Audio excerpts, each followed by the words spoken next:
the way life is sometimes. If you want to change the world, get over being a sugar cookie and keep moving forward.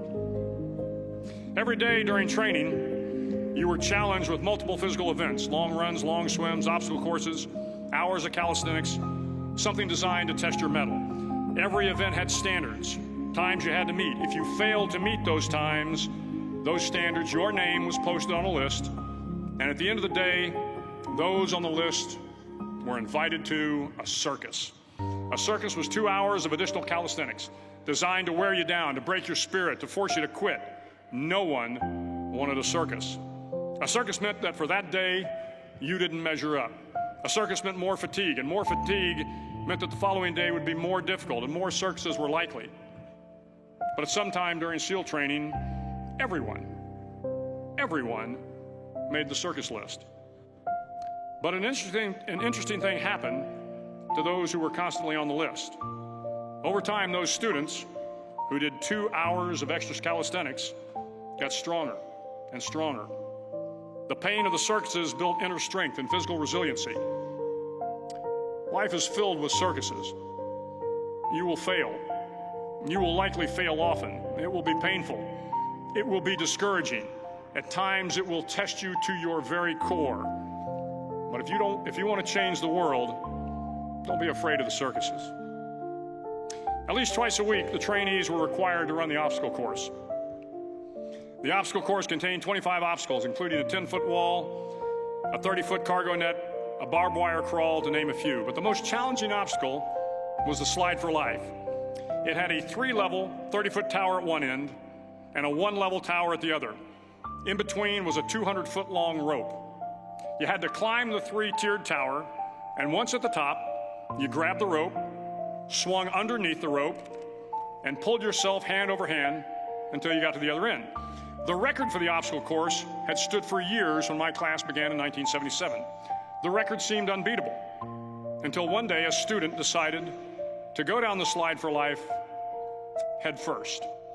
Instead of swinging his body underneath the rope and inching his way down, he bravely mounted the top of the rope and thrust himself forward. It was a dangerous move, seemingly foolish and fraught with risk. Failure could mean injury and being dropped from the course. Without hesitation, the student slid down the rope perilously fast. Instead of several minutes, it only took him half that time. And by the end of the course, he had broken the record. If you want to change the world, sometimes you have to slide down the obstacles head first. During the land warfare phase of training, the students are flown out to San Clemente Island, which lies off the coast of San Diego. The waters off San Clemente are a breeding ground for the great white sharks. To pass SEAL training, there are a series of long swims that must be completed. One is the night swim. Before the swim, the instructors joyfully brief the students on all the species of sharks that inhabit the waters off San Clemente. They assure you, however, that no student has ever been eaten by a shark, at least not that they can remember. But you are also taught that if a shark begins to circle your position, stand your ground. Do not swim away. Do not act afraid. And if the shark, hungry for a midnight snack, darts towards you, then summons up all your strength and punch him in the snout, and he will turn and swim away. There are a lot of sharks in the world. If you hope to complete the swim, you will have to deal with them. So if you want to change the world, don't back down from the sharks. As Navy SEALs, one of our jobs is to conduct underwater attacks against enemy shipping. We practice this technique extensively during training. The ship attack mission is where a pair of SEAL divers is dropped off outside an enemy harbor and then swims well over 2 miles underwater, using nothing but a depth gauge and a compass to get to the target. During the entire swim, even well below the surface, there is some light that comes through. It is comforting to know that there is open water above you. But as you approach the ship, which is tied to a pier, the light begins to fade. The steel structure of the ship blocks the moonlight. It blocks the surrounding street lamps. It blocks all ambient light. To be successful in your mission, you have to swim under the ship and find the keel, the center line, and the deepest part of the ship. This is your objective. But the keel is also the darkest part of the ship, where you cannot see your hand in front of your face, where the noise from the ship's machinery is deafening, and where it gets to be easily disoriented, and you can fail. Every SEAL knows that under the keel, at that darkest moment of the mission, is a time when you need to be calm, when you must be calm, when you must be composed, when all your tactical skills, your physical power, and your inner strength must be brought to bear. If you want to change the world, you must be your very best in the darkest moments. The 9th week of training is referred to as Hell Week. It is 6 days of no sleep, constant physical and mental harassment, and one special day at the Mud Flats. The Mud Flats are an area between San Diego and Tijuana where the water runs off and creates the Tijuana Sloughs, a swampy patch of terrain where the mud will engulf you. It is on Wednesday of Hell Week that you paddle down to the Mud Flats and spend the next 15 hours trying to survive this freezing cold, the howling wind, and the incessant pressure to quit from the instructors. As the sun began to set that Wednesday evening, my training class, having committed some egregious infraction of the rules, was ordered into the mud. The mud consumed each man till there was nothing visible but our heads. The instructors told us we could leave the mud if only 5 men would quit. Only 5 men, just 5 men, and we could get out of the oppressive cold. Looking around the mud flat, it was apparent that some students were about to give up.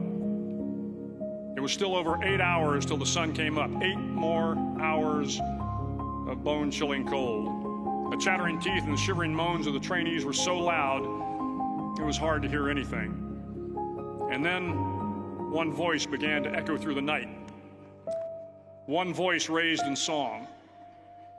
The song was terribly out of tune, but sung with great enthusiasm.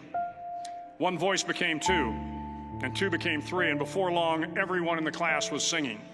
The instructors threatened us with more time in the mud if we kept up the singing, but the singing persisted, and somehow the mud seemed a little warmer, and the wind a little tamer, and the dawn not so far away. If I have learned anything in my time traveling the world, it is the power of hope, the power of one person, a Washington, a Lincoln, King, Mandela, and even a young girl from Pakistan, Malala. One person can change the world by giving people hope. So if you want to change the world, start singing when you're up to your neck in mud. Finally, in SEAL training, there's a bell. A brass bell that hangs in the center of the compound for all the students to see. All you have to do to quit is ring the bell. Ring the bell, and you no longer have to wake up at 5 o'clock. Ring the bell, and you no longer have to be in the freezing cold swims.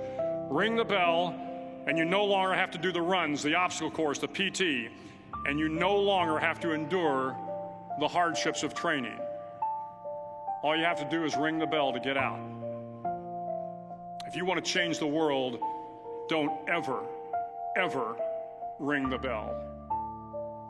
To the class of 2014, you are moments away from graduating, moments away from beginning your journey through life, moments away from starting to change the world for the better. It will not be easy, but you are the class of 2014, the class that can affect the lives of 800 million people in the next century. Start each day with a task completed. Find someone to help you through life. Respect everyone.